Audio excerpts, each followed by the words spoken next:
Some may think completing 3,249 pull-ups was the hardest part of the journey, when in fact it was the easiest. Yep. It absolutely was. It was, honestly, it was ridiculously easy, and it's a mixture of things. Like for me, it was the hard work that I put into it. I've got very high standards, very critical. So I put in a lot of work and always felt like it wasn't enough. But realistically, I went above and beyond what I needed to even do.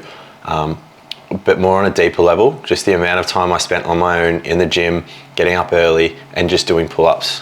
It's just tedious, and the nature of how I do it is I do reps every 30 seconds. So by the end of my training, I was doing 5 reps per minute. For most of my training, I was doing 4 reps. I was doing 5 every 30 seconds. And for most of my training, I was doing 4 every 30 seconds. So you spend 5-10 seconds doing pull-ups, you get off the bar, 20 seconds is enough time to maybe sit down, potentially eat something, not even enough time to really look at your phone and maybe get a distraction in. It's like you sit down, you might drink something, eat something, you're like, I gotta go again. It's just tedious. And then there's moments where you're just like, I just wouldn't mind a little bit longer, and you look and you're like, I gotta go again. So those days where it was just lonely, a lot of time spent in your own head, exhausted, tired, it was tough. How do you deal with that? I think you just got to remember why you're doing it. Like for me, it's just reflection on my message and my mission behind why I was doing it. I was working towards a goal in acknowledging the lives that were lost to suicide back in 2022. And that was a far bigger deal to me than the pain and the, what I had to go through in order to get to this day. I just had to make sure I was reflecting on why I was doing it and the message behind it and the impact it was going to have on other people. It was bigger than myself. So that's really what got me through. But yeah, the day itself, it was just talk about the day.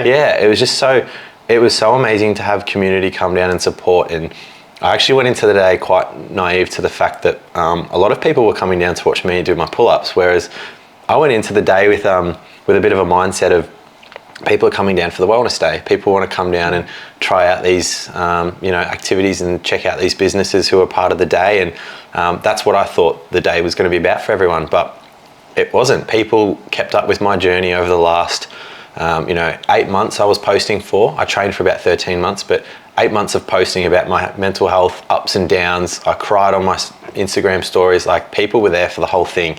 So people came down to support that. And I didn't think that was going to be the case, which was just ridiculous. I can't believe I didn't think that, but to have felt that support was incredible. When I finished those pull-ups, I had over 100 people lined up around me, just clapping me. And I was like, this is just, it felt almost wrong. It was like, why do I deserve this? But, upon reflection, I do. I've put in a lot of work, and people are feeling what it is I'm trying to promote to the world, and they're supporting it, and it's amazing. Community's fantastic. So it's funny, I was actually watching that. Were ya? Yeah, Connor put it up as a live. No, did he? Yeah. And I was like, I messaged Barty that night. I think I'll have to chat to that guy. Yeah. And that was like a week ago. Was that a week ago? Yeah, it was last Saturday. So last Saturday I was very sore. Yeah, a week ago. Crazy. Yeah. So it's crazy that you're sitting in now, and I appreciate you coming down. Thank you. You talked about the mission behind it all. Yeah. I want to dive further into that, a bit about your story and what actually caused you to do that. Yeah, so the mission firstly is just trying to encourage people to look after their mental health and figure out what that looks like for everyone. That stems off my own mental health journey. Back in COVID days, 2020, I battled really bad with my mental health. Isolation, couldn't go anywhere. I live in Mornington, so down on the peninsula, when you've got a 5K radius, half of that radius is the ocean, and the other half is, only 2.5 Ks, so there's not much you can do. And, going outside and feeling like it's wrong was just, it was horrible. I felt like I was in a prison. It was so bad, and the days were repetitive. I'd get up, go to work, go home, and that's it. Video games in between. I implemented pretty bad habits. I was drinking at home on my own in my room, playing video games, which wasn't good for me because poor mental health, playing these competitive games, every time something would go wrong, self-criticism so strongly as well. And then that led to me feeling depressed, anxious, and very angry.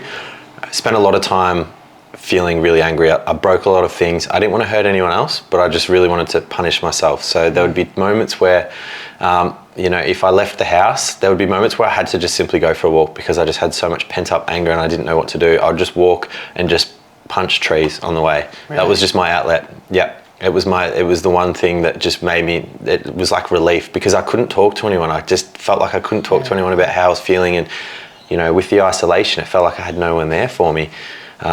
which was challenging because I knew I had my family there, but I just couldn't build the courage to talk to them. I didn't know if it was because it felt too close, but I couldn't do it. And so I just let everything bubble up. And something I heard recently, which I relate to, is I was imagine pushing a ball down in a pool, right?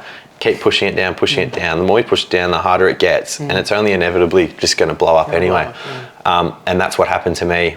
I was out drinking with a few mates on a night out, very cheekily. We shouldn't have been. It was still lockdown.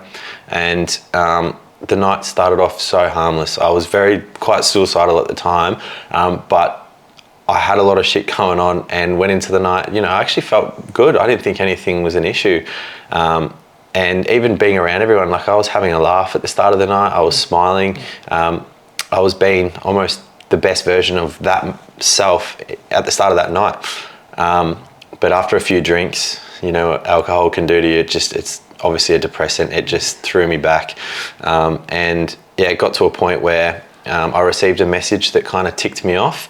And at that point, I was already on the edge. So all it took was just something small to push me over. And this message that I read was my partner at the time, which in hindsight was a very, very toxic relationship. And that wasn't helping me at all. The only person who I felt like I could rely on was probably a big factor in why I felt that way. And I'm not going to ever say it's anyone else's fault why I felt that way. I didn't help myself. But that relationship was really tough for me. A lot of my anxiety actually probably stemmed from that too, because I always felt like I was giving so much love and I wasn't receiving it. But the moments that I started to pull away was when I got validated and I fell back in. So I got a message from her, pretty much just sort of having a go at me, because I sent her a photo of a friend of mine who he decided to, it sounds ridiculous, he shaved his body. He's a hairy guy, shaved his body. It was funny. I was genuinely having a great time, thought it was hilarious. Sent her the photo and she's like, why the hell would I want to see that? And just was like, I don't want to see that shit. I don't care. And that was it. That wasn't big. No. Yeah. It was something that should just be so minuscule. It should just be like, whatever, like I'm not getting on my phone. Yeah. No, it was enough to just send me. So I pretty much I started tearing up. I remember I left the house. I didn't think anyone had seen me. I didn't make it a big deal. I kind of just was walking as I was going to the toilet and then just went out the front door. After a bit, I remember as soon as I left the house, I was bawling my eyes out. And I still remember that walk. It was about a 15-minute walk, but I knew exactly what I was going to do. I knew it. I just felt ready. I felt so much pain. I thought about it for too long. Felt like I wasn't going to escape the reality of what COVID was and this shit relationship and this loneliness and the pain that I was feeling. And I was hysterically crying all the way on the way back to it was actually my primary school that I decided to do it. I've actually never said that. Yeah, you got it before. When you say it, I'm assuming that's... Yes, I knew I was going to try and take my life, and I knew how I was going to do it, and I knew when I left that house, I knew where I was going to do it as well. And then on the walk, I was just crying. So much pain. It was horrible. And I remember I got to the school and I knew exactly where I was going to go. And then I just remember sort of sitting there, still hysterically crying. And, I don't know how much detail I can give, but I'll do it anyway. But I just remember taking my jumper off and seeing the bar that I wanted to do it on. And I just pretty much wrapped it around the bar and wrapped it around myself and then just sat there and, just let it happen. And I just remember one of the guys, I was getting phone calls on the way to the school, but just ignored them. And I have no idea how they knew where I was, but I had a friend, he found me while I was unconscious. And I sort of just remember coming back to what was going on and just started hysterically crying again. And I was just feeling so much pain. Like the walk on the way to the school, I was crying a lot, but after he'd found me, I've never cried like that in my life. I didn't know you actually attempted. Yep. Yeah. Yep. He found me and what I felt straight after that was just pain, but it was pain as though like I've just invited someone into something that, I thought I was doing on my own, and that wasn't fair on him. And then I just remember walking into the middle of the oval, so the park was right next to the oval, and I was sitting in the middle of the oval. I remember just like hands and knees just on the ground, just hysterically crying. I was just so done. I was so sad. I was so angry. I was so upset. And then in the blink of an eye, I can't believe how quick it happened. My family dog was right next to my face, and I knew at that moment, I was like, my family is now just being involved into what I just did. And then with that, just felt so much more pain and disappointment, because like I said, all this pain that I was feeling and internalizing was nearly the end of me, but now everyone else around me is there and they feel what I'm feeling, and they've just seen me do something like this. And the hardest part about that is I had a friend take his life years beforehand, and that ruined me. I was so sad for so long and questioned so many things, and I was like, why would he do that? Why would he do that? And then all of a sudden I was in that. And you know, when I had my family dog run up to me, I was like, yeah, I knew my family was there, and it broke me even more. It was just such an overwhelmingly, the feelings that I felt were so overwhelmingly painful and sad, and it was so difficult for me. But I just remember after that, I just got to the point where I turned back into being angry again. I was like, go away. I think that was me just being confronted with the idea that everyone else was now involved. I'm like, nah, go away, I'm not coming home. So I started walking off, and then my sister was kind of just following me, and you know, words were going back and forth. Nothing bad, she was just trying to calm me down and tell me to come home, and I was just not wanting a bar of it.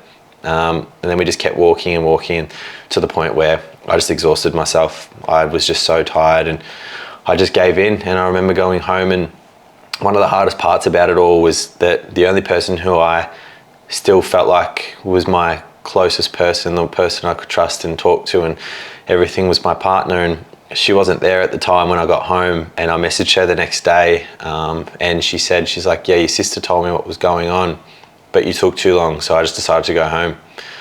And I can't believe I even hung around after that, but it was really sad for me. But I still remember as well, this is where it gets horrible for me, or like, I can't believe I even copped it, but she then proceeded to tell me that she thought I was attention seeking and that I didn't want to actually do it. And I still remember hearing that. And she's like, yeah, I spoke to Dad about it too, and you know, I was just saying how, you know, you didn't want to do it and it's all attention seeking. And I still remember my heart sunk, but I felt like that was the only person I had, so I stayed. And I actually stayed in that relationship for weeks after that too. But fortunate enough for me, I had to make a change. People knew I wasn't doing well, and I put people through something that no one deserves to be put through, and I had to make a change. And for me, that was through talking about my mental health, and I had to find someone who I felt comfortable talking to. And fortunate enough for me, that was my manager at work. His name's Lachlan, or LG as I call him, and he was phenomenal. He made work so easy for me, and he was able to be that person for me that I should have lent on throughout the whole time, but I didn't. He would let me do breath work in the mornings before work. He would let me talk to a psychologist within work hours. He would check in on how I was doing. And what that taught me very quickly was, for one, talking about my mental health. Honestly, so much weight off your shoulders when you do that. But then two, made me realize that there's always support there, and it was always there, but I was just too scared to talk to anyone about it. And so I was fortunate enough to have had that realization and had that person there for me. And you know, through starting to open up and talk about my feelings, it was such a big step forward. And don't get me wrong, going from feeling that way to even where I am now, or even just getting back to a point where I'm not thinking about suicide, that's such a long step. But that first step of talking to someone was massive, and it helped guide me through you know, what was a really horrible time in my life. But yeah, that's honestly what's led me to what I'm doing nowadays with the pull-up challenge and the wellness day and my safe space stuff. And you know, I've turned what was an intense amount of pain, not only just getting my life on track, but turning that into my superpower and my purpose. And I'm so fortunate that, for one, I'm here, I'm alive, I'm in such a good headspace, but now I get to help others do that too. And I think that that's you know, something I'm very privileged to have, is my life, and be here every day. And you know, it means a lot to me to try and help others as well. So that's why I do what I do. It's amazing, man. Thank you for sharing that. Thank you. I heard someone say the other day that suicide is a permanent solution to a temporary problem. Do you believe in that? Yes, 100%. I think it comes back to another quote of, it's not a bad life, it's a bad day. And sometimes we feel like those bad days can accumulate, but it's about just making the changes in order to help your life. Like, if things are repetitively going bad, what is it that's making life so difficult? What are you lacking? What do you need? And yeah, the whole idea of, like, it's so hard to reflect on the fact that I even tried to take my life, especially having someone do it before me, and then even someone doing it after me who I know as well. seeing the perspectives on both ends of that, it was so painful, because the other thing to that is, it's not just you that, like, you might think suicide's your way out, right? But that pain's just going to go into more people, and it's going to really, really hurt so many others as well. And I think, to answer your question, yes, I think it does. But it's just about, people need to realise that it is. You can't change your mind. You can't turn back. But also that there are things out there that can help you as well. So yeah, I agree. It was a bit of a ramble then, but it is. Use this as an important reminder to keep checking with yourself and those around you. Yep. Words from yourself. It was my last post, or one of my last posts. It's my mission now to, with most of the actions that I do, it revolves around encouraging people to live not necessarily a happier life, but a more positive life, a more fulfilled life, a more peaceful life as well. And I just want to show people that they can do that, and be that person that can give them hope and encourage them to do that. Through the person I am, I like to pride myself on having fun, being positive, being authentic. I think that's a massive one too. But you know, I think I just really want to be that person that can give people that hope, that comfortability that things will get better, but also just make sure that, yeah, you are checking in on yourself and the people around you, because sometimes you don't know who is struggling. I just told you my story, you know, at the start of the night, I was having a laugh, I felt fine, and it was just a flick of a switch, and then I was done. And that's the scary thing about it. Often people might put on a front, put on a mask, and you think that they're okay. Sometimes all you need to do is ask. And then with that as well, is the way you ask. I think that's a really powerful thing too. I think too often we go up to someone and say, how are you? Good, how are you? It's so surface level, but sometimes you just got to be like, no, but like, how are you really doing? What's going on? And really ask with the intent, and let them know that you really do care and you actually want to know how they are. At the end of the day, you can always create the opportunity for people to talk to you, but you can never force anyone to do it. But as long as you try and open up that door for them, it's so important. Connection's a powerful thing, isn't it? Incredible. And it goes beyond human connection too. I think for me, reflecting on my depressive phase, it was a disconnection from everything. It was from people, it was from my purpose, it was from everything. And when you lose those connections, you start to just feel like you've gone from living to existing, and then you're just a physical being, and that's all you are. But once you start getting a better connection with your true authentic self, with your purpose, and with the people around you, it's amazing how much you flourish. So I believe connection is massive. My success isn't determined by whether I complete that, it's determined by how many people I can impact. 100%. That's about my pull-ups, isn't it? Yeah. So the pull-ups themselves were something I wanted to do for myself. The pull-ups were for myself. I just wanted to push myself to the limits. Don't get me wrong, there's messages behind it. The number, obviously, with the suicides in Australia in 2022. And obviously people always say, you know, oh, that's so many pull-ups. I'm like, it's a lot of suicides too. Like, it gives people a really good perspective on what's going on in Australia with that space. But then further to that, I just wanted to push myself to the limits. I had a realization a few years ago that, you know, I've got one life to live. I'm in a really good time in my life where I can really push myself, and I just wanted to see if I could do something really, really hard. So I did that for myself, but at the end of the day, everything I'm doing and all these physical things I'm doing and all the posting I'm doing, everything I'm doing, I'm trying to do it with the intent to not only make myself feel fulfilled and just enjoy every single moment of my life, but also try and bring other people on board to that too. And I just want to be able to, you know, if I was to die tomorrow, I just want to leave knowing that I've been able to positively impact at least someone, but as many people as I can. Anyone that interacts with me, I just want them to go away from being with me going like, wow, Phil, I'm so, you know, I'm so pleased I had that. It's a simple purpose, man. Yeah, it's really not that hard. Do you think it fulfilled you?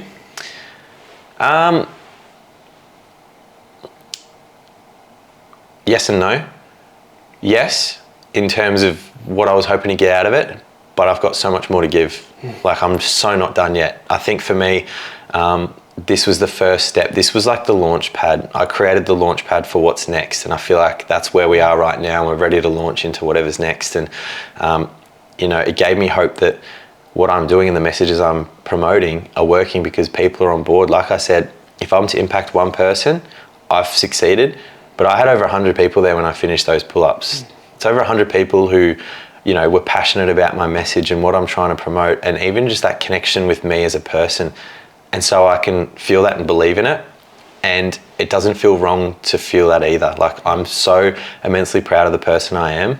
And I know that if I do live to my true authentic self, I can encourage others to not only do that, but just live what I said is a much more peaceful, fulfilled life. And so to answer your question, I feel fulfilled in that moment with what I was trying to achieve, but there's so much more to give, and I'm so excited. Yeah. It's interesting you say that, because I noticed you said something, like most people, I'm very critical of myself and often catch myself almost bullying myself, especially if I ever make mistakes or don't do things up to my already high standards. Yep.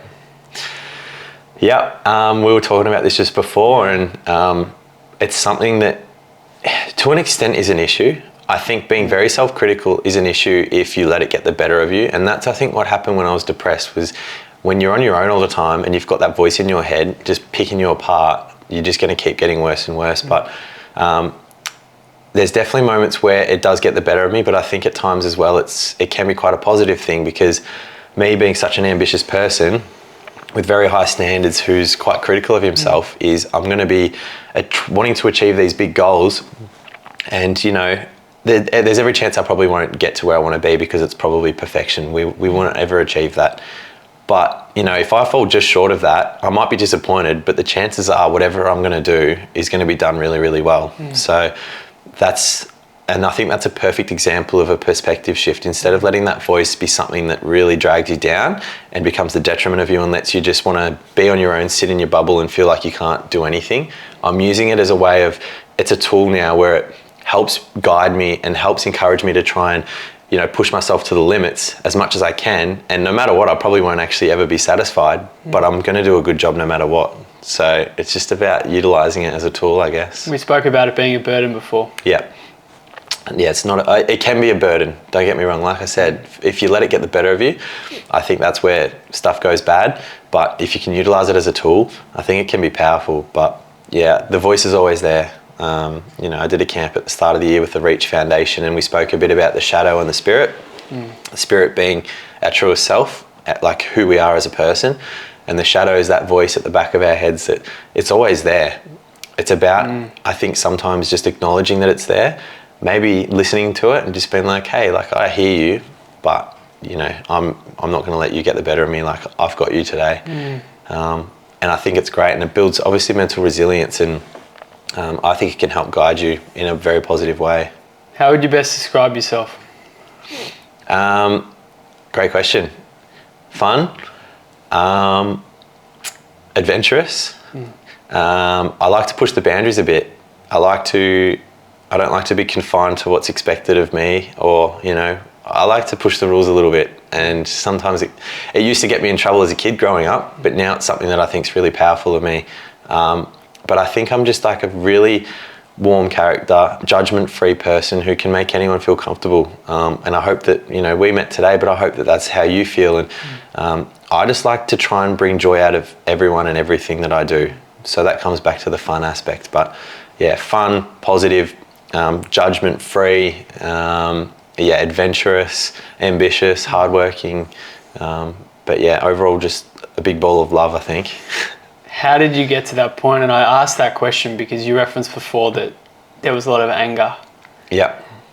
When did you go away from anger to exactly what you just said? Yeah, it's a great question. And I think it was a journey, really. There's so many steps, and it's not something I've directly reflected upon. But if you had to get me to answer it now, I think to have gone to that point to where I am now is, at that time I was angry because I didn't have that purpose. I didn't know who I was restricted, I couldn't see friends. I didn't have any of the things that I knew fulfilled me and made me feel happier or loved.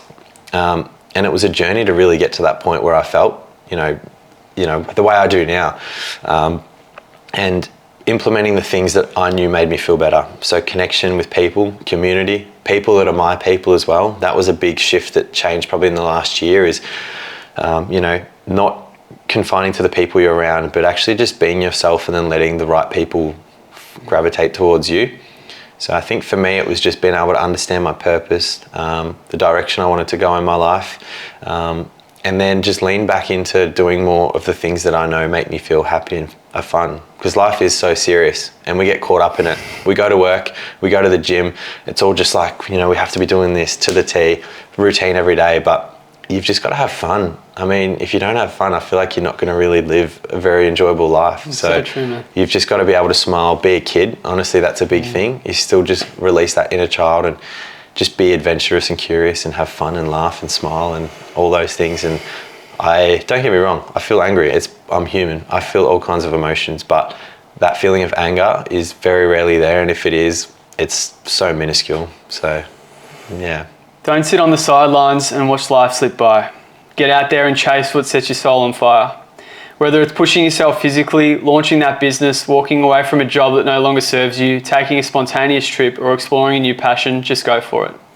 Life's too short to wait, so adopt more of a fuck it, why not attitude and see how extraordinary life can become. That's a good one. I feel like you can relate to that too, based on what we were saying before. I was saying before, I had a realization a few years ago when I was living in Western Australia. I moved over there not long after, on my healing journey, I guess, from the suicide attempt, from depression, from anxiety. I took the leap and went over there on my own, just restarted. A few months into being there, I just remember looking in the mirror and looking at myself. At the time, I was a bit heavier, had this long flowy mullet. I was just sort of looking at myself, just being like, I'm trying to, we'll get there. I looked at myself and I asked myself the question, like, if I was on my deathbed right now, would I be happy with what I'm doing and where I'm going? No, I wasn't at all. And from then it was like this big shift. Things had to change. What is it that I wanted to get out of myself? I wanted to push myself. I didn't want any regrets, no what ifs. I just wanted to wholeheartedly push myself in every aspect that I had in my life. And that was the first shift that I had. And further to that was the whole idea of tomorrow is never not promised. It's never promised. So every day is an opportunity to wake up and go, I'm going to get after it today. And I'm going to finish the day better than I started. And by that, I mean the best version of myself or a better version of myself. And just simply get after it. Don't get caught up in the, I don't think I should do this, or, I think that it's going to be too difficult to do that. Fuck that. I reckon we are all so much more capable than what we believe. I just think we're all too scared of failure. But you just got to shift your perspective. As far as I'm concerned, you can't fail if you try. If you're having a crack, ain't no way you're going to fail. It's your relationship with failure. Fantastic. I don't often like to use that word much. I like to deem things as more of a learning. As long as you're giving something a go, like I said, if it goes to plan, awesome. If it doesn't, you'll get a chance to reflect, learn, and if you get a chance again, you're going to be so much better equipped. But I feel like some of the most successful people in the world have probably tried more than everyone else. They've failed more than everyone else, but all it took was to keep learning, keep trying to get to where they wanted to be. And I don't really see failure as failure. I think it's just having a crack and, you get to learn and you get to move forward and be a better person for it. So I have a fantastic relationship with it. I find the most amount of growth comes from when you don't want to do things. 100%. It's always easy to show up when you're feeling good. You have your 8-9 hours, unbroken sleep, you wake up, you eat good food, you get out in the sun, you feel energized, you do all those things and you feel amazing. Of course, it's going to be easy to show up and, enjoy yourself, whether that's at work, with friends, to the gym, whatever.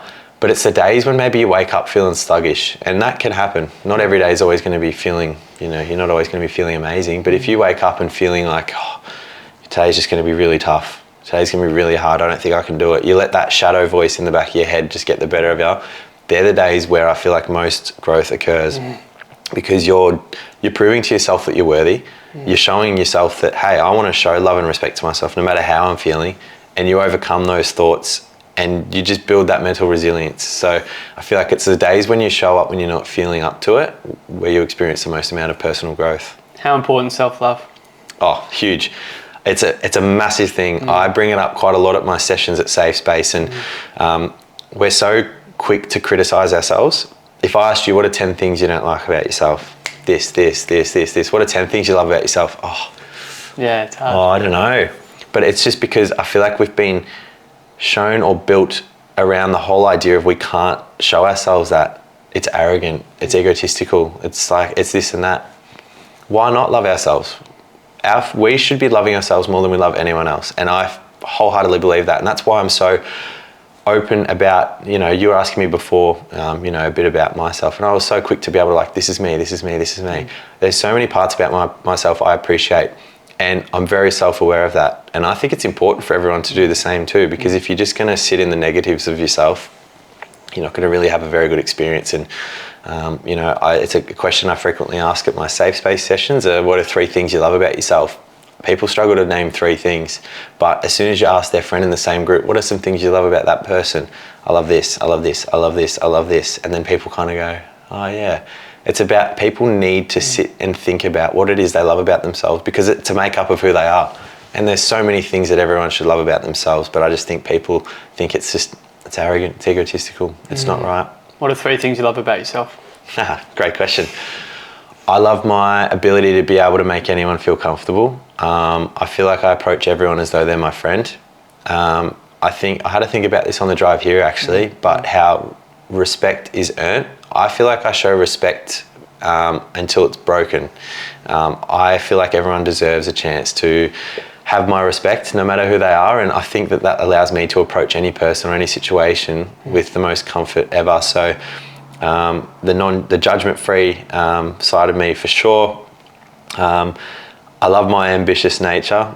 I just want to keep pushing myself, but it's quite beautiful because I love the fact that I always want to do it with the intention to help others, particularly in the mental health space. But even like the pull-ups, I could have just done that on my own and done it for myself, but I wanted to get a message across. I wanted people to look after their mental health. I didn't even fundraise money for that. My intention was for people to support me by supporting their own mental health. So I love that I'm ambitious, but I love the fact that I'm doing it in the way of trying to help support others. So that's number 2. And number 3 is, I touched on it before, but I love my curly hair. Not everything has to be deep. I love it, I'm embracing it. I normally wear a hat because I feel a bit self-conscious about it. It's just like a mask, but I'm starting to really love it because it's just me. I can't break that, but yeah, bit of a surface level one for you. Break it out a little bit. Yeah, it's a deep question, man. Yeah. What are 3 things you love about yourself? Never thought about it. Yeah, I'm doing exactly what you said people would do. Probably just being relentless. Yep. And this comes back to being relentless, I guess. I say something, I'm going to do it. Yeah. I remember the small things. That's really, really important. I really get a lot of, and I guess that comes back to what I'm doing here, is that I like going over and above. Yeah. To show people that, you know, I care about them, I guess. What else? Ambitious as well. Yeah. As you can probably see. 100%. Yeah. You and your routine. Yeah. And aligning.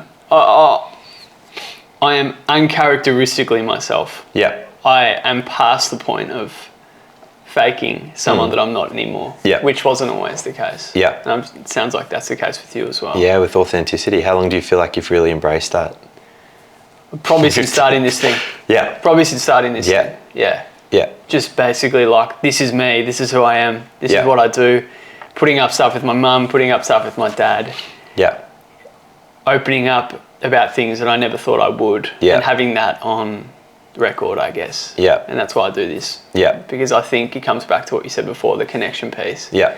Connection is just, and until anyone ever does and has a conversation like the one we're having, they probably won't realise, because there's an element of what we're doing here that's like you can't really have in a day-to-day life. Yeah. Like, think of a time in your day-to-day life where you're sitting down with someone and you're turning the phone off for an hour and a half, 2 hours. It just doesn't happen. Yep. 100%. Did you feel like in order to find your authentic self, you had to spend more time on your own? 100%. Yeah. Yeah. And I spent a lot of time on my own. Yeah. Which sounds like you did as well. I mean, it's good and it's bad. It is. I think it depends on the time that you do it. I spent a lot of time on my own when I was feeling quite depressed, and it was ruining me. It was sabotaging myself. But about a year ago, I wasn't happy at the end of my footy season. Footy used to be a big identity for me. I was a footy boy. I played very high level footy, and it was everything. And end of last year, I just was not liking it at all. I remember my semi-final. I was playing, we were playing against Dramana, and I turned to the guy I was playing on and I just said, I can't wait for this season to be over. Mind you, we were still a chance to win a premiership at that point. I was like, I can't wait for this season to be over. And it just didn't serve me anymore. So when the footy season ended, I knew I had to make a change. And for me, it was stepping away from footy and spending more time on my own. Conveniently, that was when I started doing my pull-ups. But with that was a lot of time by myself. And through that time being on my own, I was really able to, it's an interesting sort of journey, but you kind of, once you start separating those parts of your life and you actually kind of strip it back to just yourself, you finally start to understand who you are. And then with that, you start realizing the paths or pathways that you want to go down and the people you want to align with. And it comes back to authenticity again. Like you were saying before, it's if you're not being your truest self, you're going to align yourself, that version of yourself, that's going to align with the people that suit that version. Until you become your truest version and the most purest form of yourself, the person that you should be and want to be, that's when you'll find the right people and they'll gravitate towards you. And it'll come back to a quote, I'm sure you've got it in front of you, of don't go chasing butterflies, build a garden, the butterflies will come. And even if they don't, at least you have a beautiful garden. What that says to me is spend some time to look after yourself and build your garden up. Don't go chasing all these butterflies or all these people and the things that don't serve you. Work on yourself and the right people will flutter in towards you. And that's how it should be. Your energy will invite the right people into your life. So I think authenticity is huge, but I think it all stems off the time that you need to spend on your own to really figure out who you are. Your value is not measured by what you do, it's measured by who you are. Literally what we just spoke about, isn't it? It's like, as long as you're living to your truest value or your truest self, everything else is going to be fine. If you understand what your values are, you can make decisions based off that. It's so important for people to really understand who they are. You live a much happier life that way. And like I said, you can make better decisions based on, understanding who you are, and the decisions that you make are ultimately going to be made based on, what you think is actually going to reflect you at your core, at your best. But authenticity is huge. I don't know. It's so bizarre how, like, even for me, how long I spent just being a footy boy, and there was things that happened that didn't align with me within the footy club and outside the footy club that I just didn't sit well with me. And there was this part of me that always was in there, and I just didn't know how to release him. But once he was released, it was this version of me. It was my feminine energy, my feminine side. I'd paint my nails now. I love it. Gave you flowers. I wear jewelry. Like, I'm myself. And we said it before we started this, of how when you're in certain communities, environments, you feel like sometimes there's a stereotype or an expectation on how you should act and how you should look. But in my opinion, the only expectation on everyone is just to be themselves. I could have been seen as the footy boy who liked having a few beers and this and that. But at the end of the day, it doesn't matter the expectations of me. As long as I'm being Matt LaFontaine, that's all that matters. And I think that's what it should be for everyone else. Don't ever try and change yourself to fit in with what's going on around you. Just be yourself. You said that in the sauna before. Yep. You said, I'm not anyone, or something, I forget what you said, but you said, at the end of the day, I'm just Matt. Yep. You could just look at me and go, I'm not just, I'm not that footballer or the guy that does pull-ups who, that straight white 26-year-old male who does this and that. It's like, no, I'm like, in a way, yes, but I'm just Matt LaFontaine. And that's literally the only way I want to live my life. Everything else just comes as a bonus. So I think that people need to really just make sure that they spend the time to find out who they are and embrace that. Be yourself, for you don't know who you will love, the person you hide. Yep, that's another one based on authenticity. That's something I actually bring up quite a lot at my sort of safe space sessions, and it aligns with what I said before. If you're putting a mask on and being someone you're not, you're going to be around the people that don't serve you and don't fulfill you. They're the people who attach themselves to that version of you. But if you're going to be your true authentic self, who knows who might love you or who might appreciate you or who might come into your life, and you won't know until you try. I think so many people do put a mask on and they're too scared to express themselves completely because they're scared of judgment, they're scared of not fitting in. But also, fuck that. Why do we want to try and fit into these areas? You'll find your people. Be yourself. Be authentic. Enjoy life. Have fun. But like the quote says, just always be yourself, because you don't know who might love the person that you hide. Authenticity is everything. You have to wake up every day and look in the mirror, and you want to be proud of the person who you're looking back at. And you can only do that if you're being honest with yourself and being a person of high character. You have an opportunity every single day to write the story of your life. Mm-hmm. It comes back again to what we're talking about, but I think further to that is every time we do get to look at ourselves in the mirror every day, I'm sure a lot of us get to do that when we're brushing our teeth, having a shower, whatever it is. You just got to look at yourself and know that you've got one shot at this life. You've just woken up and you've created an opportunity for yourself. How do you want to spend your day? How do you want to spend your life? Tomorrow's not promised, next week's not promised. We don't know how far we're going to get. So it's so important that every day we live, we just have to enjoy it as best we can. A question that I ask myself often is, what is the hardest part of my week? And how can I make it a little bit more fun?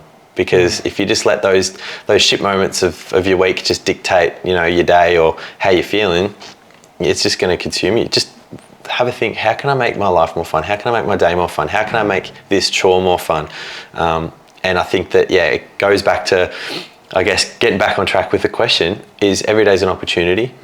We've got to make sure we enjoy our life, or, the thing that we don't want to do it, because you just don't know how much time you got left. And we're so lucky to be here. We should be so grateful for this opportunity that we have every single day and just live it to the best of our ability. Why do you think, and we touched on it earlier, you're so self-critical of yourself? I think it stems back to my primary school days and even COVID times. Primary school was hard for me because I was very much an outsider. I played footy for a different footy club that everyone else in my year level played for. So they didn't actually let me play sport with them. And so I kind of felt like I was very lonely. I remember lunch times where I'd just walk around the school on my own just because I didn't know what to do. Would just walk around, and I think I spent a lot of that time feeling like I was an outsider and I didn't belong. And then even when I tried to be within a group of people through even high school as well, I felt like I was maybe not being my truest self. I was just doing it to fit in, so putting that mask on essentially. And I think that inner critic came from the fact of I spent so much time alone and I felt like I didn't fit in that I almost convinced myself that was the case. And I think it's just something that's just going to be there forever. I've done a really good job at being able to suppress that. Like, I'm doing a lot of things in my life now that, years ago there's no way I would have done it or thought I was worthy of it.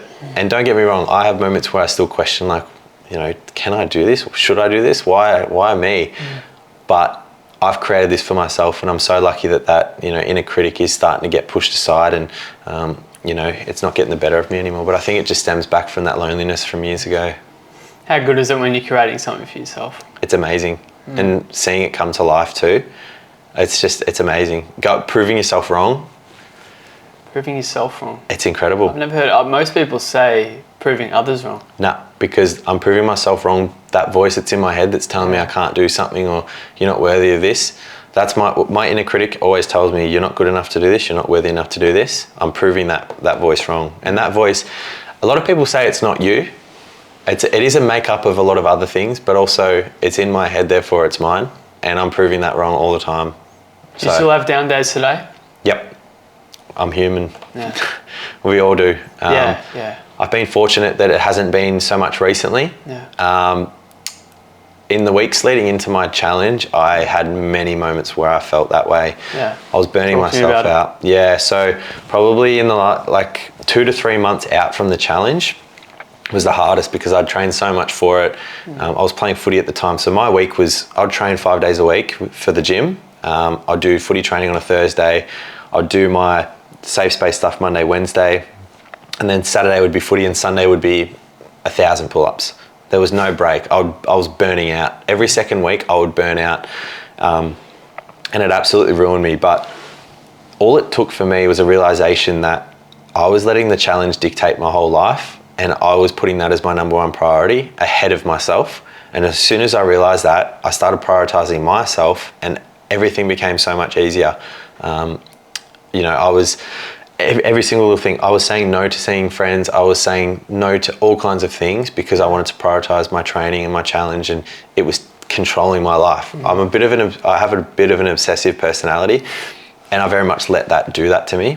But it wasn't until I took control back of my life that, I ended up starting to enjoy everything. And, since that moment, I haven't had that many down days, but around then, it was almost as though every day was a struggle with the occasional good moment. But I've gone back to like every day is a good day, and occasionally there's just a shit thing that pops up.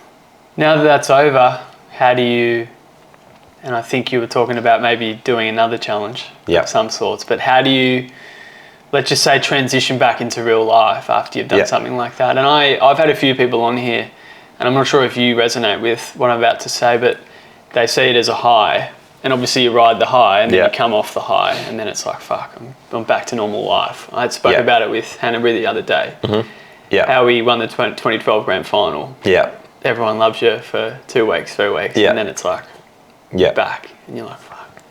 You got to wake up in the morning and just live your life. The transition's been very easy. It's been 1 week and I'm feeling incredible. I think there was a big aspect of relief. The mental toll that it had, organising, not only training for this day, right? So I'm training to try and do nearly 3,500 pull-ups, but with that, I'm on my own trying to create a wellness day where I'm trying to get all these businesses on board and try and structure this day. Like, it was mentally so much. I have taken so much gratitude out of the fact of now that I get so much thinking space now, and it's just like a massive just relief now. So fortunate enough for that, but the high wasn't as high as I thought it was going to be. And I think it's because I set out to do something and I did it. And I'm proud of myself for doing that. And, don't get me wrong, there was an aspect of the high, like having all those people around me and, the impact it had on the people who were there meant so much to me. But that was only just a stepping stone in what is my journey. Connor says it, there's no finish line. And it's so true. I've just stepped through something so amazing, but there's so much more that I have left to give. And I'm so excited. And all this has done is, now that this is done, I have a clear vision on where I want to take my life with all aspects with it. And I'm just excited. I'm not determined by that day. It's just part of my journey. And I'm just so excited for what's next. And I'm actually really fortunate enough that I've moved out of that with such a good mindset. And I'm just really, really excited. I'm different than most people. When I cross the finish line of a big race, I see that people are ecstatic, but all I'm thinking about is what I'm going to do tomorrow. It's as if my journey is everlasting and there is no finish line. Do I even need to add anything to that? I feel like that's just a summary of what I said. It's so true. I stepped through a finish line, and what that meant for me was that Saturday afternoon was fantastic. I got to spend some time with loved ones and had such a great experience. Went home, ate a heap of Chinese, had a few beers, went to sleep. I woke up and then it was Sunday. And then that's it, back to reality. And that's just how it is. I can't get caught up in what I just did because I've done it and I can't change anything about that. Don't get me wrong, loved it, had some time to reflect and sit in that enjoyment, but the job's not done. And to me, it's a never ending goal and objective of mine to help support everyone, whoever it is, to support their mental health and be that person who can provide that beacon of hope for people. And that's something that will never finish no matter what I do. Is that goal because you've seen what it's like at the bottom? Yep. Do you think it stems from that? I think I'm the person right now that I didn't have at that time, or who I didn't think I had at that time. But I want to be that person for others who feel that way. And I just want them to know that everything can get better and will get better. There's changes that got to be done. It's going to be fucking hard, but it does get better. And further to that though as well is I can't do it for anyone else. And I try and make that clear as well. I can encourage people to, make changes or just put a smile on their face, but I can't be the person that does it for you. It's up to you. You're the one who gets to wake up every day and go, you know what, am I going to cut out this habit or am I just going to let it get the better of me? Am I going to implement this good habit or am I just going to think about it for another day? It's up to you to wake up, make the decision and, try and progress forward in your life. I can't do it for you, but I want to be that person who can help inspire or encourage people to do that. What were you, and I know you touched on it earlier, but could you go deeper into what you're actually feeling the night you try to take your life? Yeah. Was it I'm just trying to think of an emotion that you could put to it, and obviously I'm going to let you describe it, but can't have been an easy or a good mindset to be in, obviously. Yeah, it was, the only word I can really use was just an immense amount of pain and just sadness. That was just pure sadness coming out. and anger as well. Like I said towards the end, it was just a mixture of all those negative emotions. There was not 1 ounce of positive emotion or feeling that I felt. Pain was just the only thing I felt. That's really it. And then after I'd attempted, it was just almost amplified, because I knew that I'd just invited all these people into what I was going through. I got asked the question recently, did I feel shame? I don't think I felt shame. I think what I felt was just more sadness and pain. I think just that it was guilt more than anything, I think, because I'd just done something to all these people, and that's something they have to deal with now for the rest of their life. But I think the only words and feelings I can go back to is just pain, sadness, anger. Yep. Do you remember, and that's a tough question, but you said you went unconscious.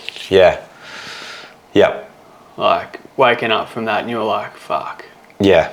Being in the arms of someone who you see, like, who is a friend of yours, was just, and I, like, you just know what happened.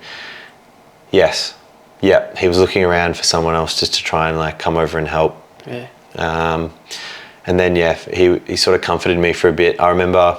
So did he find you and then pulled you down? Yeah. Yeah. So, without going into too much detail, yes. Yeah. So he had found me where I was, and he kind of just helped me sort of move away from where I was, and then just comforted me. And then sort of once I had a moment to kind of get back to what was going on, that was when I kind of wanted to get away from him and just wanted to be on my own and keep crying. And that's why I was on the ground. Obviously, I actually haven't. I've spoken to him. I haven't spoken to him about that night. Really? And that's something that I've reflected on recently, and I feel like I should. Even my family who were there that night, I haven't spoken to them about it. Why do you think that is? There was a long period of time I didn't want to talk to them about it. I feel ready now, but I haven't asked. But I think it's only fair that I do, and that's something that I really actually want to do, but it's a challenging thought to be able to talk to them. I've been very open about my experience with it and how I felt, but I think I'm really scared as to what their experiences were like from that night. Yeah. What do you think they would have seen? I think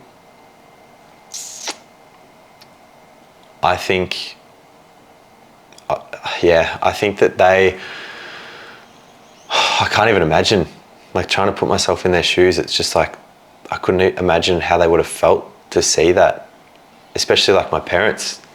Like, I was still at home at the time, and for them, like, who knows how they would have felt. They would have maybe questioned themselves. I don't know, but I couldn't imagine how hard that would have been for them. And even my friends too, like, I can't imagine the impact it would have had on them. And it's quite a interesting moment now that you've asked me to reflect on that. But I think I've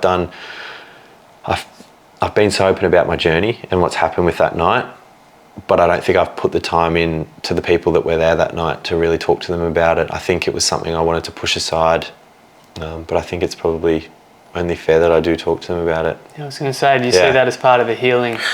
It sounds like you're well on your way and you're healed. But like you said, about your voice being there, it's like something that, like, almost doesn't go away. Yeah.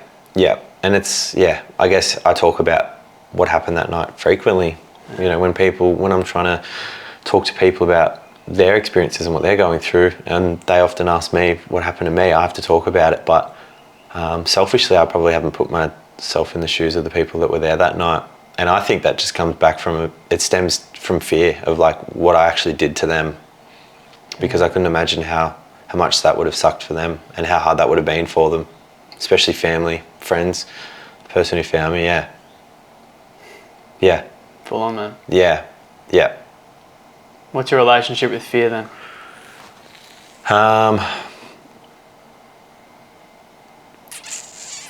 Interesting.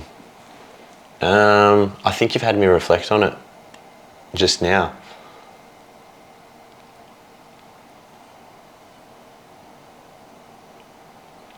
I think it depends on how loud that inner critic voice is in me. I like to take risks and just sort of see how things pan out. But if that voice is there and it's a bit too loud, which happens, like, not every day I don't get to own that voice every day, but when it gets the better of me is when I really question myself and what I'm doing. And, you know, for example, coming, like doing a podcast with you and doing the event last week, there's been moments where I'm like, I deserve this. And there's other moments where I just kind of go like, nah, I don't deserve this. Like, that's where we're done. So I think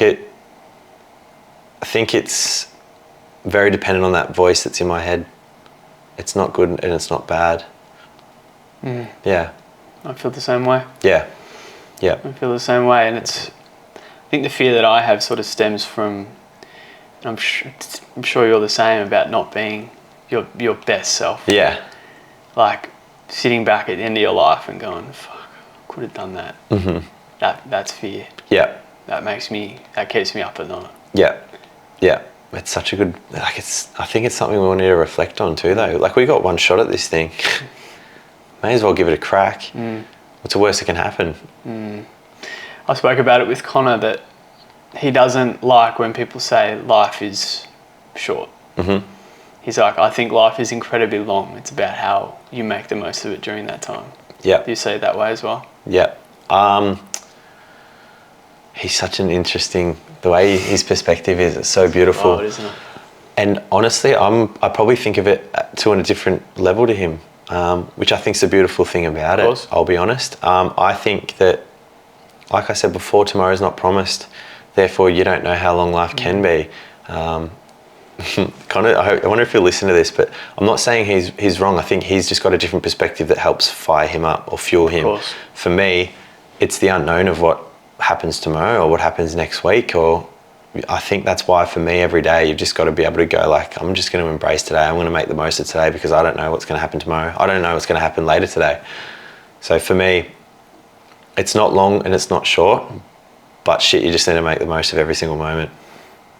You've made it through 100% of your worst days. Yep, 100%. It's just a great chance to reflect on, you know, if you're going through shit, especially even people who are listening to this now, it's like if you feel like you're going through a hard time, just remember you've beaten 100% of the days that you thought were the worst days of your life, or, you know, was a really shit day. You've got through every single one of them. Chances are there's going to be more, and that's just life, and that's guaranteed. You and I are going to go through so many more shit days in our lives, but we're also going to go through so many amazing ones too, and so many amazing moments, and we can create those as well, which is also so exciting. But just to reflect on what we've all been through, we've gotten through 100% of the shit that we've gone through, and it's beautiful. I love the analogy you gave about being on a certain path and then going off 1 degree. Yeah, do you like that one? That was a good one. It's amazing, isn't it? Talk about it. So there's so many different perspectives or situations when it comes to this whole idea. Let's put it into the perspective of our mental health and the journey we're going on. If we're following this path and it's a straight line, and we're thinking, you know, this is just how it's going to be forever. Sometimes we think in order to go from that really shit headspace into being, I don't want to say the happiest version, but I guess a more content version, a more at peace version of ourselves, we think it's going to require a massive change. It's going to take a path that's all the way over here. If you shift that path 1 degree is what? Not even that. It's minuscule. It's the tiniest little bit. You're not going to notice changes straight away. If you keep that path going and going, as you go and as time goes on, that 1 degree just slowly starts to drift further and further away. And that path that you originally on that you thought was going to last forever is suddenly almost out of sight. If you shift that 1 degree, over time, that one little difference that you've implemented into your life is going to make a massive difference. It doesn't have to be a big shift straight away. Sometimes it's just a little one. You just got to stay patient and keep working hard. Habit missed once is a mistake. Habit missed twice is the start of a new habit. Interesting. Can you say that one again? A habit missed once is a mistake. A habit missed twice is the start of a new habit. Interesting. I've never heard that one before. Can I actually turn that to you to give myself a chance to think? What does that mean to you?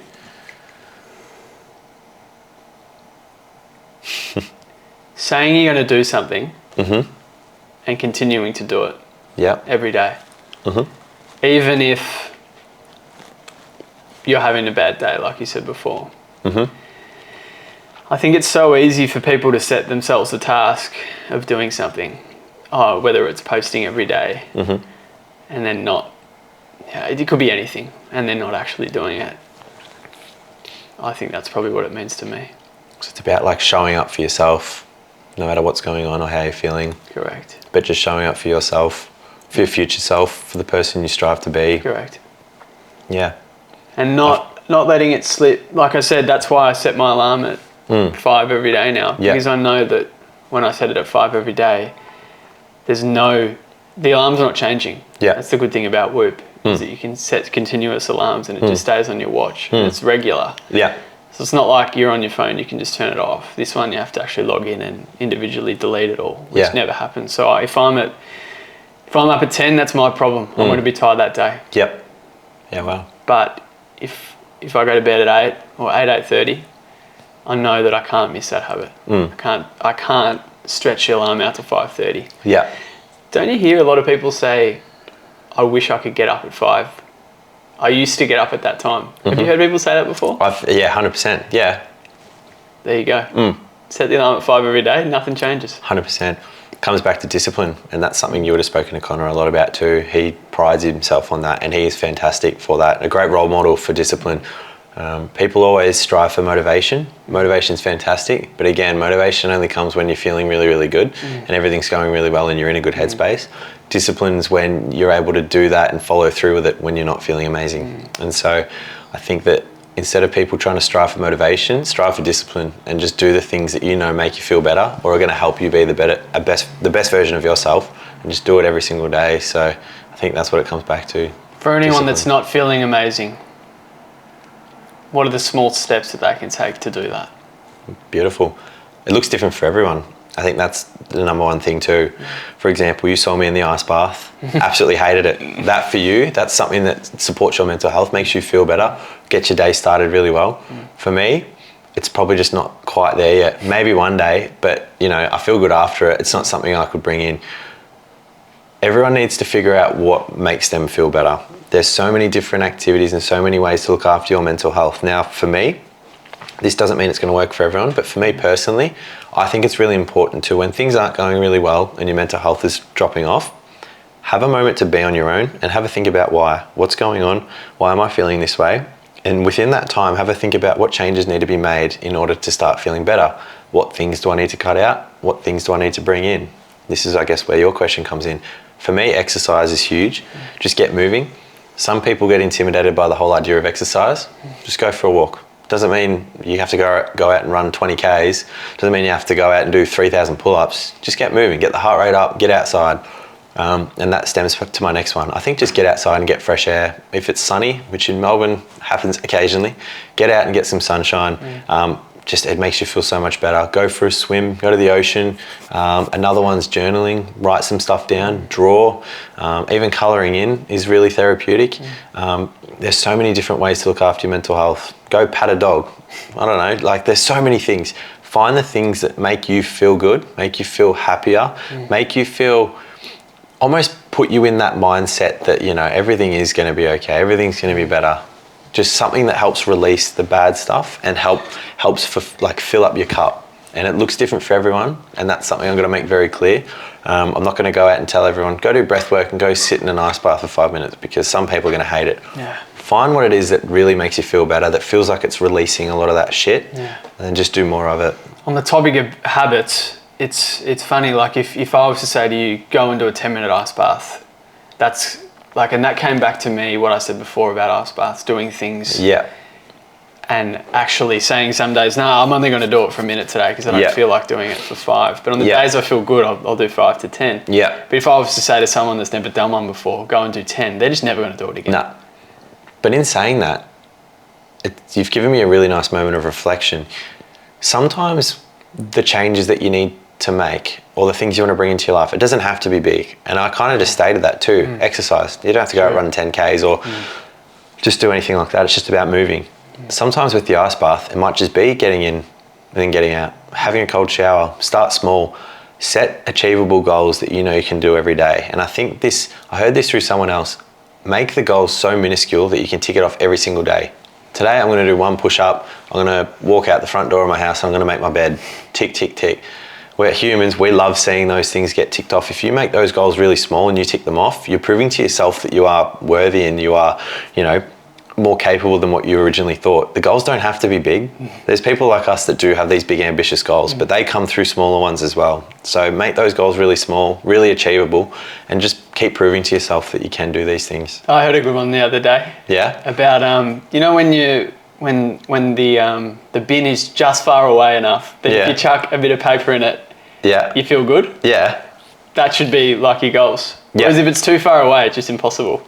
Yeah, and you might get 1 out of 100. Yeah, exactly. It feels great. Yeah. But God, you'd rather just hit it almost every time, wouldn't you? So true. Yeah, small steps as well. And, it comes back to the whole idea of, with all parts of life, is just in not doing things for the destination, but really doing it for the journey, because the destination is dictated by the journey. So if you can really set these small goals and keep chipping away at them and ticking them off, it's going to make the destination to where you want to be all that more fulfilling. So it's all about breaking it down even smaller. Unspoken expectations are premeditated resentments. Say that again. I've heard this recently too.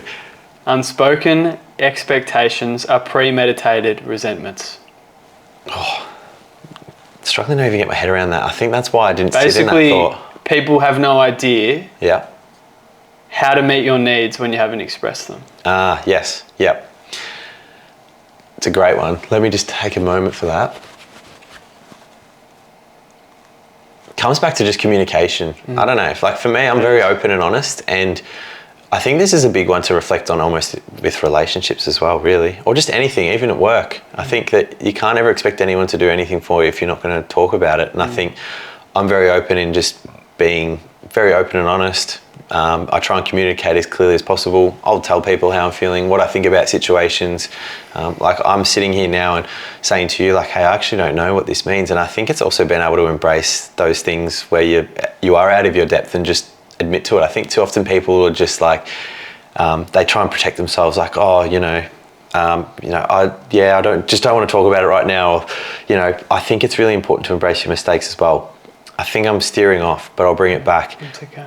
I think that just open communication is going to make everything easier, and that comes back again to mental health. It's just being able to open up, talk about how we're feeling, because we can't expect other people to help us if they don't know what's going on. And that's just how things are. So I think that it's important to be open, connect, communicate. Yeah. How do you connect with your inner self or intuition? Beautiful. Great question. I think it comes with time alone. Spending time with yourself, I think, is the big thing. But I think for me, I find the most fulfillment out of that through when I communicate with other people. I like picking people's brains apart, and for example, this conversation's been fantastic because it's actually really testing me out. But I'm really having to lean into myself and utilize the knowledge that I have about myself and really just try and express it as best as I can. And I'm getting challenged here. I'm genuine. This is really deep conversation. It's really challenging. It's really good. And with that, I've actually lost train of thought too. It was about inner self. Yeah. So I just find that through being able to communicate to others, I absorb the information that I know that I think is worthy for me, but also, it's a great chance for me to just really reflect on the person I am, and it gives me a chance to really dive into that. So I actually find a lot of that through communicating to other people. A lot of deep thinkers too. Do you want to pick me apart? Yes. I want to ask you, how have you felt so far throughout this whole chat that we've had? It's a deep one. Yeah? How are you feeling? Really good. Yeah? In the zone. Yep. What have you learned? It's a good question. It's funny, when you're in the zone and you had a really good conversation like this one, you are so in flow that it's hard to sit back and reflect whilst you're in the conversation what you've learned until you have the time to sit back and fully absorb it. And that's, maybe I'll be able to tell you or ask you or answer that question if it hadn't been so deep. Do you feel the same way? Yes and no. I'm going to say more no because I have a very clear feeling in what my perspective is on this conversation so far. If I'm honest, I feel like this has been really deep, and I can feel it in here. I guess that's probably a level of anxiety. I think that this conversation has been so deep and so challenging. It's really had me questioning and thinking a lot about myself. I think it's different for you compared to me. Yeah, For 100%. But yeah, that inner critic voice is definitely perking up a bit throughout this talk. Yeah, I think I'm going to go away from this. The drive home is going to be a lot of thinking, but it's. I feel like I like to try and reflect on things as I'm moving through it. But The yeah, hardest part about vulnerability is being the first one to do it. 100%. That's why it's so important to me that I pave the way for others who feel like they don't have a voice. So people are very scared of the criticism that might follow them opening up. People always throw out this word burden. I'm going to burden you if I talk to you about what's going on. But I think what's really important to know is, hypothetically, if you came up to me and wanted to talk to me about how you were feeling and you go, I don't want to be a burden, to me, the amount of trust and gratitude I would feel for someone to come up to me and talk to me about how they're feeling is immense. Yeah. There's no burdening in that at all. You're showing me that you trust in me as someone that you want to talk to when you're not feeling great. It's immense. It's huge. I can't tell you how good that feels. It's amazing. Yeah. Like, for someone to come up to you and trust in you for advice, for someone to listen to, for compassion, for just love, for whatever it is that they feel like they need, for someone to come up to you and do that is incredible. And so for me, I try and be open about my story and how I'm feeling and just be my authentic self, because I want to encourage others to do the same, because sometimes it's just too scared to be the first to get out in the spotlight. Don't get me wrong, I hate the spotlight, but I know that if I do that, I can help other people. And that for me is more important than how I might feel if I am to be the one that's standing out in front of everyone. The magic you're looking for is in the work you're avoiding. It's another good one. I don't know where you found these. The magic you're looking for is in the work you Avoiding. avoiding.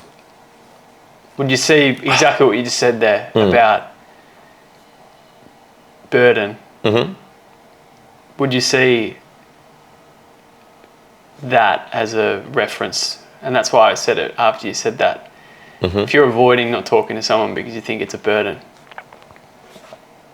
I guess it's the unknown as well. It's a really good one. And it's got me thinking again. About what? I think a lot of people are scared of the unknown, of what might happen. And they don't know what might happen. I think a lot of people, like I said before, very quick to criticize themselves, very quick to go to the negative side of things. It's such a shit thing that we're all cabled to do. Like, we're all wired to think that way for whatever reason. But what if things happen to go right? What if you give it a go and it turns out better than you expect? What happens if you quit your job and you decide to go all in on this and everything works out and you get 5 million followers and you impact the whole world, hypothetically? Who's to say it can't happen? I think people get too caught up in the negative side of things or what might go wrong, as opposed to thinking about what might go really right. And I guess resonating on that quote, that's what it means. If you're putting the work into something that you're just pushing aside, who knows what might happen. It's like what I said before, when you care about something, you're nervous. Yep. How beautiful though.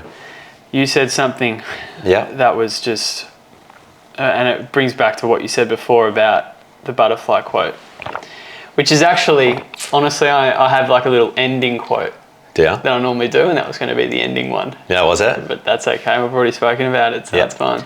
You said, safe space is the garden I've built, and everyone who come are the butterflies. Yeah. Do you want to actually touch, you said it a few times, do you actually want to tell me what it is? Yeah. I know what it is, but just for anyone watching. So Safe Space is an extension of my journey. It's a mental health community that I created back in January. And originally when I started it, I was going down to the beach to journal, just to write down how I was feeling. I did it one night, I was feeling horrible, journaled, went home, felt amazing. Second night I went down, light bulb moment, almost as soon as I left the house. I went, that really helped me. What if I invite people to come down and sit with me and see if it helps them? Because I know therapy is expensive, it's scary, you don't know what to expect, it's really intimidating. So what happens if I promote myself as being myself, a friendly figure who people can come down and lean on for support, whether it's a simple hug, do some journaling together, go for a swim, play some games. I can offer myself up as that person to say, hey, utilize me. So I did it, and a few weeks went by, had one person, 2 people, so this is pretty cool. Decided to throw it out on TikTok, a little bit of a broader audience, and see what might happen. Soon enough, I was getting 7 people. I remember by week 3, I had 7 people at one session, and I was like, I really want, I'd love to see 10 people at a session, and then 100 people in total. 2 weeks after that, I was getting 20 people, and then the numbers just sort of kept growing from there. Were you bouncing out of bed when you were going to those things? I was, but then I was also shitting myself too. Like this was just an idea. This was an experiment, and I didn't know if it was going to work. I thought it might have been a short-lived thing, and you know, soon enough, when I was getting those numbers, I went, I'm doing something pretty incredible here. Like this is working. Originally, there was no boundaries with the whole idea of the session. I just said, come down and whatever you need, I'm here for. When you get 20 people showing up, it's hard for everyone to get what they want in that sort of situation. So I had to change what I was doing and essentially create a bit of a program or a bit of a guide towards what we do. And my sessions are based around, the first activity is all around connectiveness. So a bit more about what Safe Space is. I encourage people to come and present themselves as their true authentic self or their most authentic self and know that they're doing it within a safe space. With that, I encourage vulnerability. It's again a beautiful space to do that. Everyone is so lovely, which I've been so fortunate to have. Further to that is connection. I provide questions every session that give people a chance to dive a bit further into themselves and just in general, because I think that too often we have surface level conversations at work or with people, and I want to just dive a bit further in, give people a chance to have a bit more of a voice. And one of the questions I always throw in there is, how are you really doing? Because I want everyone to know that when they come down, they have a chance to have a voice and how they are really doing, because sometimes they're too scared to talk about how they're feeling outside of that space. So yeah, I encourage authenticity, connection, vulnerability, respect. Anything that gets spoken about stays within there, but if anything comes up that's quite confronting, it gets brought to me. And I've had multiple conversations with people who are feeling suicidal at these things, and that to me just says, like, this space is so necessary for some people, and it's incredible. And you know, I have people come down who are struggling, and I also have people who come down who just want to connect with other people, make friends. And I've seen people become housemates, and I've seen businesses promote themselves within the space and start booming. And you know, so many things have come out of it, more than just positive mental health wellness. It's more than that. It's giving people so much, and it's a space that I encourage people to utilize however they feel necessary. So yeah, as time went on, we were originally at the beach. As winter came around, had to find a venue. So we went to Common Folk down in Mornington. Beautiful cafe down there. I remember saying that, Amazing. Perfect venue for what we do. And not long after we moved in, we had our biggest crew of 50. We had 50 people to a session. In the cafe? Yep. What did the cafe people say? Oh, well, they weren't there. So I'm fortunate enough I get to use the space. And as long as I leave it the way I found it, that's all good. But amazing. It was overflowing. We didn't actually have enough space for everyone. We had the full room. Everyone was sitting down, and there was people sitting in different areas just because there was so many people, and that was incredible. That was my first out of body experience with that thing. I was just there, just going, whoa! Like I've done this. There was one person sitting on the beach with me the first time I did this. I got 50 people in this room right now. And so it's just incredible to see that there is such a need for what this is, a space for people to feel comfortable, to be themselves, to be authentic, to connect with other people, other like-minded people, and know that they can talk about almost anything and have these conversations that they don't normally get to do. And you know, our sessions go from 7 till 8 o'clock, but I have to start kicking people out at 10 because people just want to hang around. They love it. They have so much fun. After they're done, we got friendship bracelet kits. People always make them, and yeah, I love them. I wear them, and you know, showing off your nails as well. Yeah, and the nails as well. Like people, I bring nail polish too. Like I just want people to be themselves and be free and just enjoy themselves. And I think that the fact that they stay for 2 hours longer than they need to just says that this space is providing exactly what the community needs. And going forward, I truly believe that there should be more spaces like this for people all over the place, all over Victoria, Australia, and I'd love to see people be able to do that or have that space, because unfortunately a lot of people out there probably don't experience a safe place or safe space at home or maybe at work, and they probably lack that and lack human connection too. So, you know, with that, the space was designed because I felt very lonely for a long period of time. I felt like I didn't have anyone, and I felt like I didn't have support, which is so wrong. And now I'm just trying to provide a space for people who feel that way to know that they're not alone, and if they need support, that it's there, and you know, safe space is that for them. My heart and head are in the right place, and I'm worthy. That's what I tell myself when my inner critic pops up, actually. I always tell myself I'm not worthy and I'm not good enough, but it's just about proving to myself that I am. And I've never felt so proud of who I am, and never felt so in touch with who I am and the direction I'm going, and I'm so proud of the person I am, the person I'm still becoming. I'm still obviously growing into who I want to be. I said to you earlier that it's only been a year of me being my true self. So I'm really 1 year old at the moment. I'm learning. I'm barely walking. So I've got so much more to learn, and just to be where I am right now, I'm so proud, and I'm so happy with all the things that I'm being able to create for myself, and just more so the impact I can have on other people. If I look at it from a deeper level, as much as I'm proud of myself, I think what I'm most proud of is just the fact that I'm able to impact so many people so positively. And, you know, I get so many messages and so many people coming up to me saying, like, you know, I had someone on Wednesday night, she hugged me and said, "You've changed my life." Really? Yep. And for that to hear that is just, it's incredible. I was going to say, what did it feel like? It was, I had goosebumps as soon as it happened. Just knowing that I created a space from a light bulb moment, and I've created a space that I believed was something that could really help people. You never know if it is. You take a risk and you just never know. Originally an experiment turned into something where someone was able to come up to me and say, you've changed my life. It's almost hard to explain. I felt so much pride for myself and this person, but it was quite surreal. But it's motivating, it's inspiring. Yeah. You can see why you're excited for the future, mate. How many more people can that happen to? You just never know. And you're right, there's such a need for it at the moment. Yeah, 100%. No matter what you're going through, even if you're going well, and I think you touched on it before, like even people that are going well, like there's still a need for that. Connection.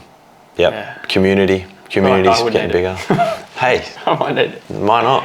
Yeah. Why not? I hope that there's one that comes up this city way soon, but there's 100% a need for it, and I just want to see it keep expanding. And you know, one thing I always go back to saying is, it's not about changing the world, but if you can change someone's world, then you're doing the right thing, and that's what I want to do. And I've done it to one person, so or at least one person. Who's to say I can't do it to someone else? You're a very inspiring man. Thank you. Honestly, I mean it. Thank you. Yeah. Privilege you've come down here and we've had this chat, mate. I love doing these things because they're a moment in time. They're a moment in time, and we're both in the thick of it at the moment. We're both working towards a better version of ourselves. Yeah. And I think that's an ever-evolving journey. Ever-evolving journey. Yeah. Yep. I'm not even sure if that's the right word. No, it's true. I hope we can do one of these again in the future. Yeah. We can look back on the conversation that we've had, because it's been an amazing chat, man. Yeah. Really appreciate you for coming down. Thank you. Do you have any more questions? Anything that sparked up? That was just more of an appreciation. Oh, was it? I have any? Thank you. You can keep going. Any questions? Has anything popped up since we've been chatting?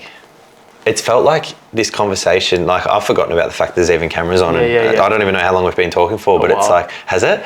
Yeah. It's just like, it's just felt like it's been you and me and nothing else is going on in the whole entire 100%. World. Like, I don't even know what's going on out there right now. It feels like... What time is it? 5:15? I don't even know what time we started. Don't tell me. No. Don't tell me. I'm not sure. Yeah. Is there any questions? Do you have a question of me? After you spoke to me for the first time, what was your idea on who I was as a person? Deep. Yeah. Deep. Mm-hmm. That's why I said to you, I think even that day. Yeah. I think I said it was a good podcast. I think I listened to it. Yeah. Within listened to 3 straight away almost. Yeah. I was like, I want to go deeper. Mm-hmm. Do you see that in yourself? Yep. And it's been great because, like I said before, this conversation has really tested me, and I feel like I can hold my own in a lot of conversations and can dive into deep areas and maybe shift a perspective on people.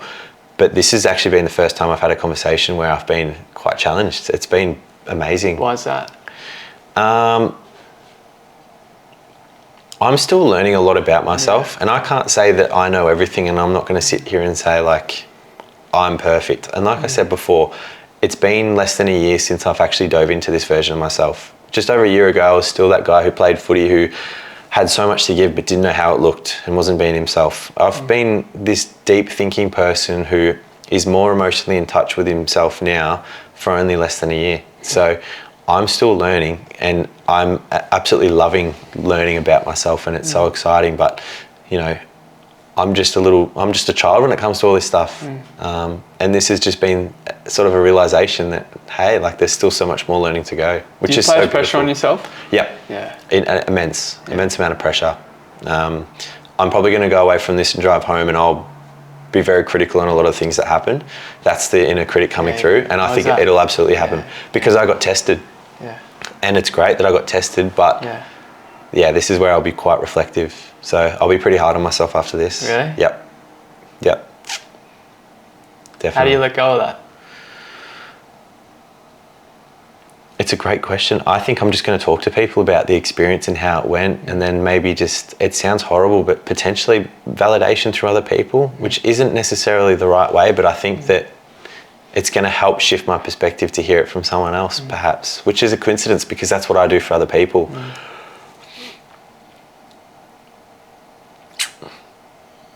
I'm not too sure. It's a really hard one. Yeah, I think it's going to be interesting. I'll send you a message when I get home, and I'll tell you what my thoughts were in the car ride. It's going to be a deep drive home. Yeah, I know. It's going to be insane. But yeah, I don't know. I'll let you know. Yeah, I find it especially hard. Yeah. And I'm especially self-critical, and it's very difficult sometimes when you listen to yourself over and over again. 41 podcasts. Insane. In not even 6 months. Yeah. And I work full time. And I've obviously had the chance to listen to some of them. Yeah. And let me tell you, the first 10 to 15, even 20, even some of them today, not today, like even some of them at 25 are very hard to listen to. Yeah. But I don't think anyone would notice. Yeah. I think it's just me. Pardon me. Well, you're learning. Like, again, you're still so young in this whole journey as well. And you're learning as you go. Even when you're not trying to, you are. And it comes back to the whole idea of, if you want to call it failure, not that you're failing, but it sounds like through your self-criticism, you're only going to keep learning and improving through that, which is exciting. There's a drawing, I don't know how it works or looks, but it's about you give something a go, it doesn't quite go to plan. I'm not going to say you fail, but you've been taken back, you learn from it, and then you try again. And it's just this ever-revolving sequence of just like trying, falling down, getting up, going again. And that's just how life goes. And then through that, you'll just keep improving. Are there any other tasks or anything that you tell people at Safe Space to do? Like as in away from the space, or just in general? Just to like make them feel more accepting about who they are. Oh, great question. I do activities that do that. The activities vary. So there's one that I love to do about self-love. So I get people to draw a big love heart in the middle of their paper. Most of the first activities revolve around just, I guess, a bit of paper and a pen. And then depends what I just choose to do. So self-love, I love doing that one, big love heart. And I get people to put in that love heart things that fill up their heart, or things that they love, or things that makes them smile, just whatever. It gives them a chance to reflect on those things. And have you ever done that yourself? I've done it only once. It's interesting. I probably don't participate as much as what I should. Would you? Yep. Let's do it. All right. And, it's almost like you're prepared. Is this actually why you did this? Yeah. Did you know I was going to say this? We'll take a pause. Normally when I do this as well, I get people to write on the outside of the heart things that don't quite fill up their heart that they wish did. Really good idea, because it gives them a chance to reflect on maybe things that they want to bring into their life, or things that they're lacking, and it gives them a chance to think about it, because often they don't until they're provoked. I want to try to do 2 things that don't quite fill up my heart that I wish did. There you go, give that a crack. Oh. It's a good 5 minutes. You're writing down. Yep. What fills your cup? What fills my heart? Heart, sorry. Same thing. Friends, family, exercise, nature, learning, beach, Tyler. Tyler's my housemate. Yep. Connection, butterflies, sun, flowers, love, laughter, progress, coffee, and you've underlined community. Why'd you underline community? To have felt so alone once upon a time, I've seen the power in community and how important it is. Everyone has a place, and everyone just needs to find what it is. I'm fortunate enough that I've not only created a community, but I've found other communities that I found myself aligned to and am a part of. And it's just a sense of belonging. I think a lot of people either lack that or are looking for it, and I'm fortunate enough that I found it and I've seen the power in it, and it's just like it's like finding another family. So community is huge, and it's a big reason as to why I do what I do. I love people, I love community, I love the peninsula, I love everyone. Like I love everyone, almost everyone, and so I feel like community to me is probably the number one thing that fills up my heart. Beautiful, man. And the two you've written outside of here are photography. Why is that? You could put those two together. So the other one's guitar. Yeah, guitar. Creative release. I know that they make me feel good and I get curious by them, but I just keep pushing them aside. I can't say I'm too busy. No one's ever too busy for anything, but I just haven't prioritised it. And I know that it would make me feel better. And it's just something that I really want to get better at again. I've got to know the basics of both, but I really want to pursue trying to do more of it because I know I'd love it so much. Guitar's awesome, man. Yeah. We were talking, or you were talking about that before with you and Lockie, but yeah, it's therapeutic. Yeah, it is. But I find it so hard doing something. Like I said, it is hard for me to do things that I'm not giving my 100% all to. Yeah. I think guitar's 100%. One of those things. It's like you do it just every so often, and it still feels amazing. Yeah, 100%. But I'm just, It's hard. It's beautiful. It's hard. It's hard. It is like to find the time when you set yourself the task of doing something, which I have. Yeah. Makes it hard. 100%. Sacrificing a lot at the moment, I think. You do. How are you still looking after yourself then? All this stuff, yeah. Sauna, ice bath. Routine. Yeah. Yeah. Routine. Yeah. Routine's everything. And I find when I'm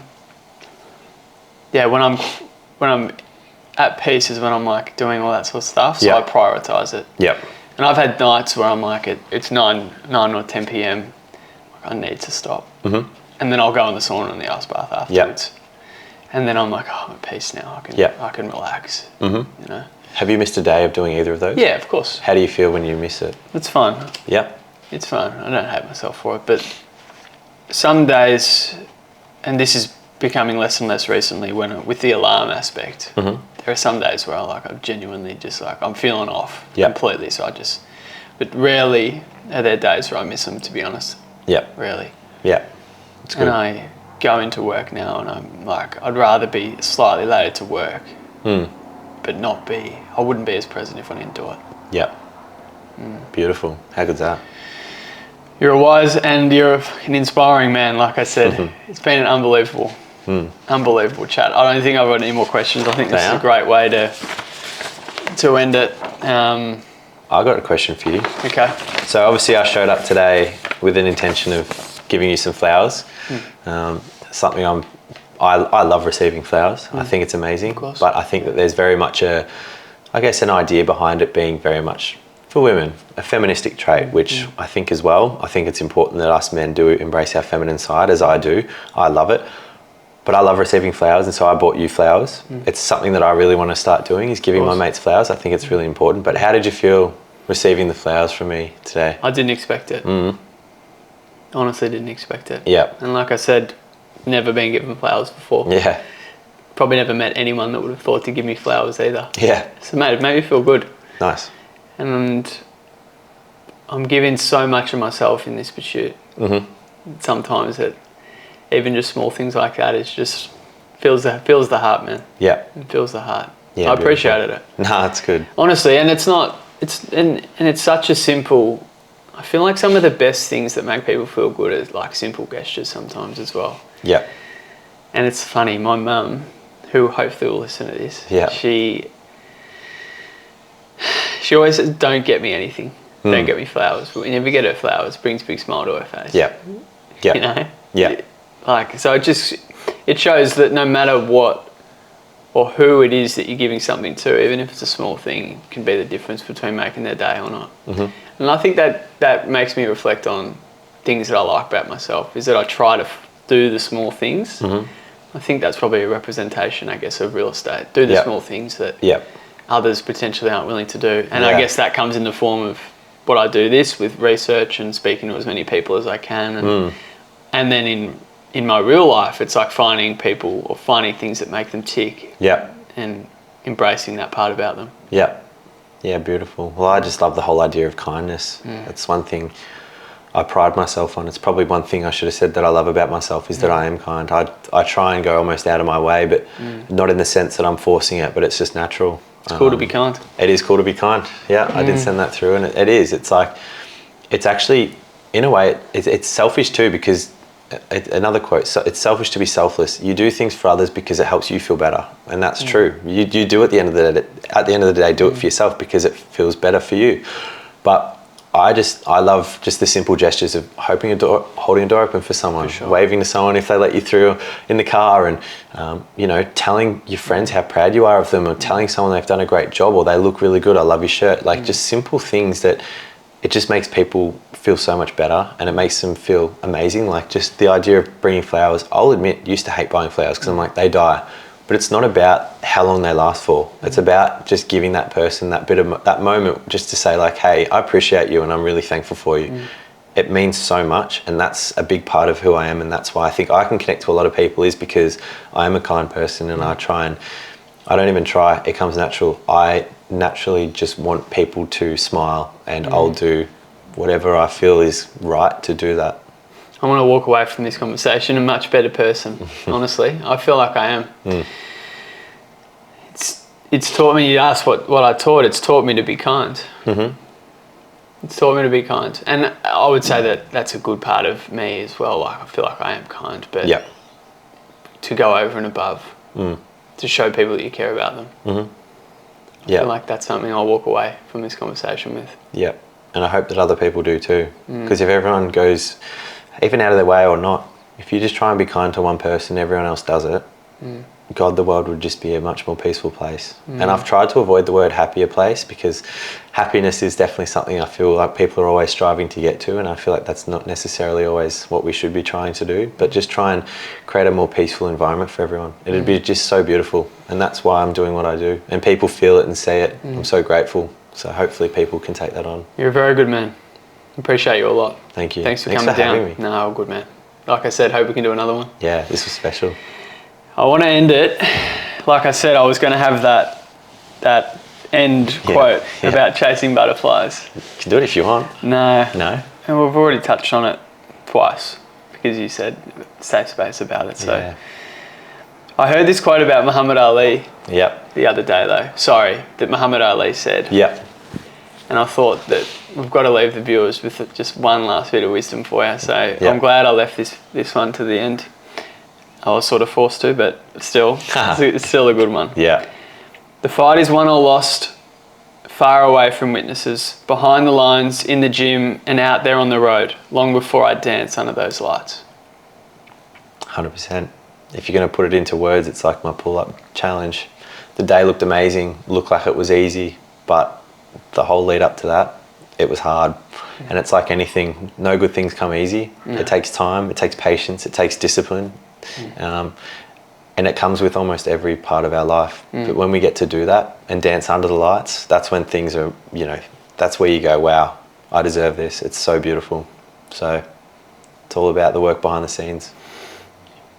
Very good way to end it, brother. Appreciate you a lot. Like I said, really do. And hope anyone listening feels the same, because, it's special to be able to do this stuff, like I said, man. Yeah, you're doing such a good job. I'm so excited for you, and I'm so grateful that I was able to get on now, because I reckon things are going to go so well for you. It's so exciting, man. And even if it doesn't, I'm just going to keep doing it. You can't lose if you have a crack. There's no way you can lose with what you've done. You've done such an amazing job, and so I'm grateful that you've got me on here and not only tested me, like I said, it's been fantastic to have been tested, but I've had such a great experience. We got introduced like 5 days ago. Yeah, it was. Yeah, 100% it was. Yeah, Barty just chucked us in a group chat, and here we are. Thank God for Barty, hey? Yeah. Talk about special. Attraction and energy and stuff. I think we'll be mates for a long time. For as long as it takes. I think we had this chat with Connor. Yeah. He said, we'll be mates for as long as it takes. And I think Connor was saying that he thinks he'll live for 100 years. Yeah. And then I said to him, it'll be 75 years. Yeah. And he goes, well, it'll be 72 for you because you're 28. Yeah. And then I was like, well, I'm a fucking carnivore Yeah. as well. There's no way I'm living to 100. That's so funny. Yeah. Oh, it's so good. All But good, thank brother. you. Appreciate you a lot. Appreciate you too. Thank you. That's so good.